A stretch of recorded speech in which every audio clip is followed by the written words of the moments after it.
Hi friends, मी गौरी भालेकर. तर तुमचं स्वागत आहे माझ्या आजच्या यूट्यूब चॅनलमध्ये. तर मी मागच्या व्हिडिओमध्ये या ब्लाऊजची कटिंग तुम्हाला दाखवली होती. त्यानंतर मी हे ब्लाऊज लगेच शिवून घेतला आहे. त्याला अशी सिंपल असा गोल गळा करून नॉट्स आणि छोटे लटकन पण तयार करून घेतले आहे. आणि हा बिगर अस्तरचा ब्लाऊज आहे आणि हा प्रिन्स कट तयार केला आहे. अशा पद्धतीने त्याचा पफ तयार झाला आहे. अशा पद्धतीने हे आपलं ब्लाऊज शिवून झाला आहे आणि यांचेच आपले अजून 2 ब्लाऊज शिवायचे आहे. त्यानंतर मी मागच्या व्हिडिओमध्ये दाखवलेल्या ब्लाऊज पीसवर मॅचिंग असे अस्तर पण आणि फॉल पण आपल्याला साड्यांना फॉल पिको करण्यासाठी पण मी फॉल हे मॅचिंगचे घेऊन आले आहे. अशा प्रकारे मी हे फॉल घेतले आहेत. त्यानंतर मी त्यावर मॅचिंग असे अस्तर पण घेऊन आले आहे प्रत्येक पिसावर. अशा प्रकारे मी प्रत्येक ब्लाऊज पीसवर मॅचिंग असं अस्तर घेऊन आले आहे आणि हे अस्तर मी कट करून आणले आहे. काही अस्तर मी 80 पॉईंट आणले आहे आणि काही अस्तर मी हे 90 पॉईंट आणले आहे. अशा प्रकारे मी त्यावर मॅचिंग होणारे दोरे पण घेऊन आले आहे. म्हणजे आपल्याला ब्लाऊज शिवायला एकदम सोपं पडतं. एकदम मॅचिंगचा दोरा असला की छान अशा प्रकारे मी छान अशी सुंदर अशी लेस पण घेऊन आले आहे ब्लाऊजवर लावायला. ही लेस पण खूप छान आहे. अशा प्रकारे मी हे मटेरियल ब्लाऊजसाठी घेऊन आले आहे. त्यानंतर मी प्रत्येक ब्लाऊज पीसवर मॅचिंग होईल असा अस्तर मी बाजूला काढून घेणार आहे. अशा पद्धतीने मी प्रत्येक ब्लाऊज पीसवर हे वेगवेगळं अस्तर आणि दोरा मी हे बाजूला काढून घेणार आहे. अशा प्रकारे हे ब्लाऊज आपल्याला पण अर्जंटच द्यायचे आहेत.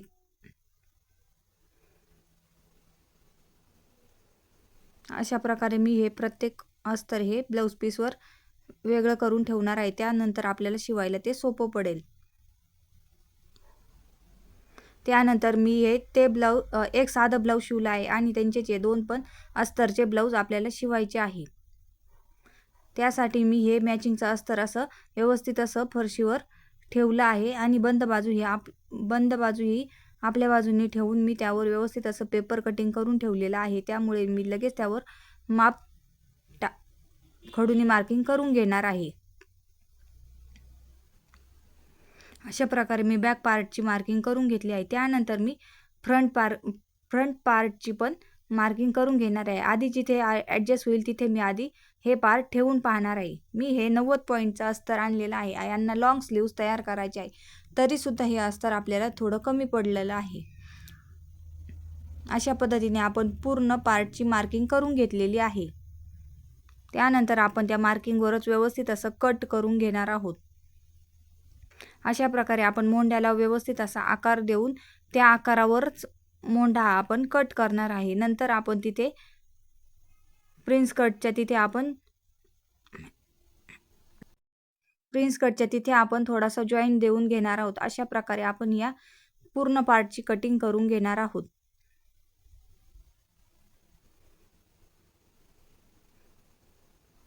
हा ब्लाऊज पण आपल्याला प्रिन्स कटचाच तयार करायचा आहे आणि हा साधा प्रिन्स कट ब्लाऊज आहे. शिवायला एकदम सोपा पडतो.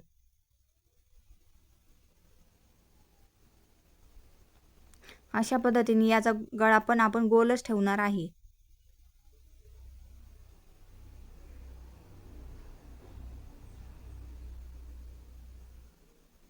त्यानंतर आपण पुढच्या प्रिन्स कटची पण कटिंग करून घेणार आहोत. त्यानंतर आपल्या या ब्लाऊज पीस अस्तरची कटिंग करून झाली आहे. त्यानंतर आपण ते व्यवस्थित असे ब्लाऊज पीसवर ठेवून कटिंग करून घेणार आहोत. त्यानंतर हे काठपदर साडीवरील ब्लाऊज पीस आहे. व्यवस्थित असं मी ते आधी ठेवून घेणार आहे. मग आपण त्यावर ब्लाऊज पीसचे पार्ट ठेवून घेणार आहे. सुरुवातीला मी इथे बाही ठेवून घेतली आहे. नंतर आपण बाकीचे पार्ट ठेवून घेणार आहोत. त्यानंतर बाही आपण व्यवस्थित ते काठावर ठेवून कटिंग करून घेणार आहोत.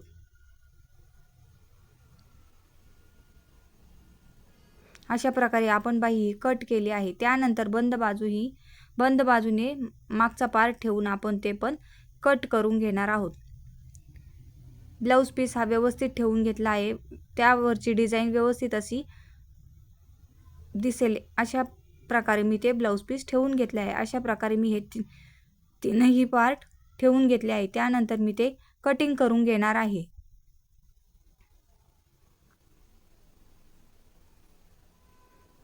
अशा प्रकारे आपल्याला हे ब्लाऊज पटकन शिवून द्यायचे आहे. त्यानंतर मी हे खालचं राहिलेलं कापड पण एकसारखं कट करून घेणार आहे आणि डिझाईन आहे त्याप्रमाणेच मी ते व्यवस्थित असं कट करून घेतले आहे. त्यामुळे आपला ब्लाऊज पण छान दिसेल. अशा प्रकारे मी हे ब्लाऊजचे पूर्ण पार्ट कट करून घेतले आहे. अशा प्रकारे मी हे ब्लाऊज पीसवर कट करताना अर्धा इंच एक्स्ट्रा कट करत असते. त्यामुळे आपल्याला ब्लाऊज शिवताना इतके ॲडजस्ट करायची गरज पडत नाही. त्यानंतर आपण लगेच त्यांचा दुसरा ब्लाऊज पण कट करून घेणार आहोत. अशा प्रकारे मी हे अस्तरवर पूर्ण पेपर कटिंग ठेवून घेतली आहे आणि त्या पेपर कटिंगवर मी खडूनी अशी व्यवस्थित अशी मार्किंग पण करून घेतली आहे. त्यानंतर मी प्रिन्स कटचा पार्ट पण ठेवून घेतला आहे आणि हे ब्लाऊज पीस कमी पडत आहे. त्यामुळे मी ते प्रिन्स कटच्या कटोरीच्या पार्टला पण जॉईन देणार आहे. अशा प्रकारे मी पूर्ण पार्टची मार्किंग करून घेतली आहे.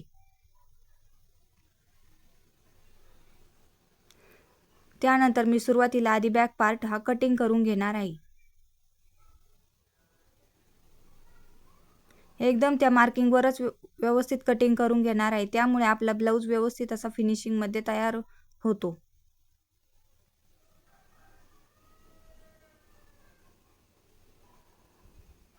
त्यानंतर मी प्रिन्स कटच्या कटोरीची पण कटिंग करून घेणार आहे.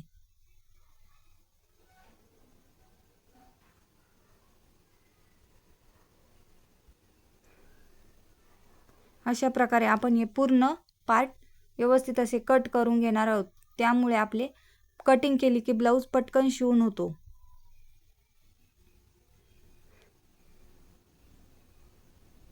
अशा प्रकारे आपल्याला या कटोरीच्या पार्टला जॉईन द्यावा लागणार आहे. ब्लाऊज पीससाठी हे अस्तर कमी आहे आणि याचे लॉंग स्लीव्ज तयार करायचे आहे. त्यामुळे आपल्याला हे अस्तर कमी पडलं आहे. त्यामुळे आपण या कटोरीच्या पार्टला जॉईन देणार आहोत साईडनी. त्यानंतर आपण व्यवस्थित असं कापड हलू नये म्हणून आपण त्यावर व्यवस्थित असं प्रेस करून पुढचा पार्ट पण कटिंग करून घेणार आहोत.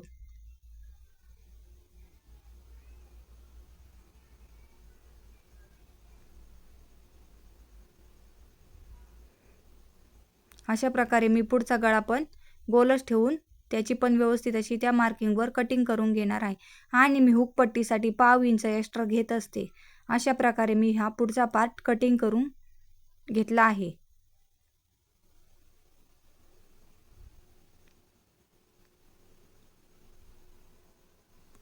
त्यानंतर मी बाही पण कट करून घेणार आहे. व्यवस्थित अशी मार्किंग दोन्ही बाजूला आपल्याला बाहीला जॉईन द्यावा लागणार आहे.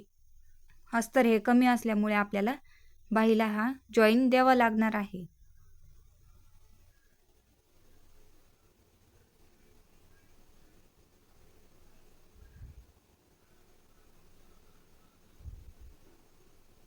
अशा प्रकारे मी बाही पण कटिंग करून घेणार आहे आणि राहिलेले जे दोन्ही कोपरे आहे तिथे मी जॉईन देऊन घेणार आहे. अशा प्रकारे मी सेंटरला पण व्यवस्थित असा कट देऊन घेणार आहे. त्यामुळे आपल्याला ब्लाऊज बाही जॉईन करताना एकदम सोपी पडते. अशा प्रकारे हे दोन आपण कडेला जॉईन देऊन घेणार आहोत. अशा प्रकारे आपल्या या ब्लाऊजची पण अस्तर कटिंग झाली आहे. त्यानंतर आपण या ब्लाऊज पीसवर पण कटिंग करून घेणार आहोत. ब्लाऊज पीस हा व्यवस्थित असा सारखा ठेवून घेतला आहे. त्यानंतर मी त्या अस्तरची मापे त्यावर ठेवून घेतली आहे.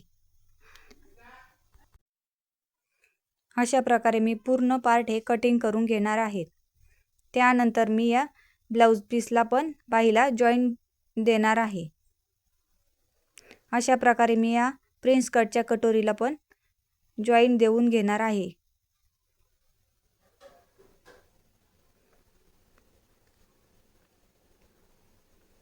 अशा प्रकारे आपली ही कटिंग पूर्ण करून घेणार आहे.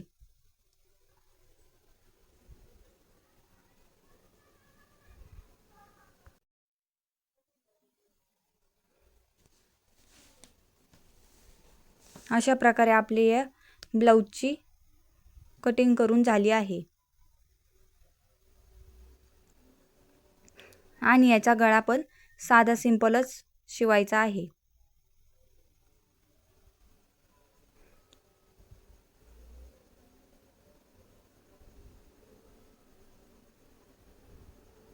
अशा प्रकारे आपण हे सगळे पार्ट कटिंग करून घेतले आहे आणि राहिलेला अस्तरचं कापड आणि पिसाचं कापड पण आपण त्यामध्ये व्यवस्थित ठेवून घेणार आहे।